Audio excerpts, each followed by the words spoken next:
À Limoges, le Palais des Sports de Beaublanc a rangé ses paniers pour laisser place au cours de l'Open BLS.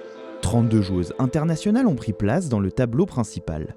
Parmi elles, une habituée Chloé Paquet. À 31 ans, la francilienne, finaliste du double ici en 2017, revient en terre limougeaude avec un objectif clair, reprendre des points et relancer sa dynamique. C'est pas un tournoi modeste, un 125, ça reste dans la catégorie WTA, donc c'est vraiment important pour toutes les joueuses qui sont ici. Encore plus pour moi, voilà, j'ai besoin de points en cette fin d'année, donc je le prépare vraiment comme un tournoi très important. C'est un objectif dans la saison, ce genre de tournoi, et encore plus en France. Ça faisait longtemps que j'étais pas revenue à Limoges, où c'est vrai que sur cette fin de saison, il y avait peut-être des petites blessures, ou voilà, un peu de maladie aussi. Donc là, cette année, je me suis vraiment bien préparée pour ces deux tournois qui étaient importants dans ma saison. Engranger des points, car pour Chloé Paquet, l'année a été en dents de scie. Ex-96e mondiale en 2024, elle a signé en 2025 2 premiers tours en Grand Chelem et une finale sur l'Open de Paris-Clarins, mais peine à engranger des points sur les tournois plus modestes.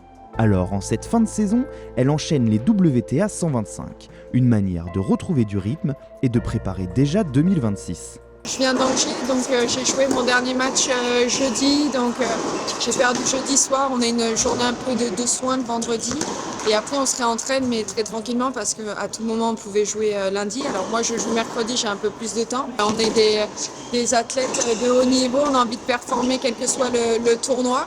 Donc la pression est là, on gère de la même manière que si c'était un grand chelem. Un petit peu moins médiatisé, mais aussi important dans le résultat qu'un gros tournoi. Après l'entraînement, place au match.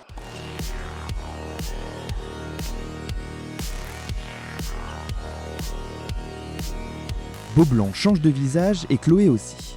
La joueuse aguerrie laisse transparaître une légère tension. Malgré l'expérience, les premiers tours restent toujours une zone de turbulence. On cherche un peu ses repères.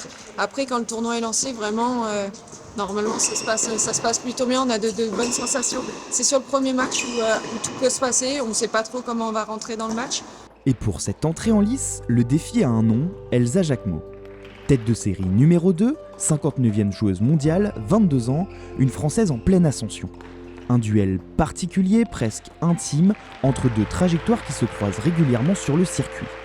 Jouer une Française, c'est toujours un match particulier. C'est pas les matchs les plus agréables à jouer parce qu'on sait que par exemple en France le public va être un peu partagé, on va faire jouer une étrangère où le public va être à 100%. En plus c'est une joueuse que je connais très bien, donc on connaît nos forces, nos faiblesses. Ce premier tour tant redouté n'aura finalement laissé aucune ouverture à Chloé Paquet. Battue d'entrée par Elsa Jacquemot 7-6, 6-4, la francilienne quitte Limoges plus tôt que prévu, lucide mais déterminée à poursuivre son travail. Car au-delà du résultat, c'est déjà la saison prochaine qui se construit ici, loin des projecteurs, dans ces matchs où tout recommence.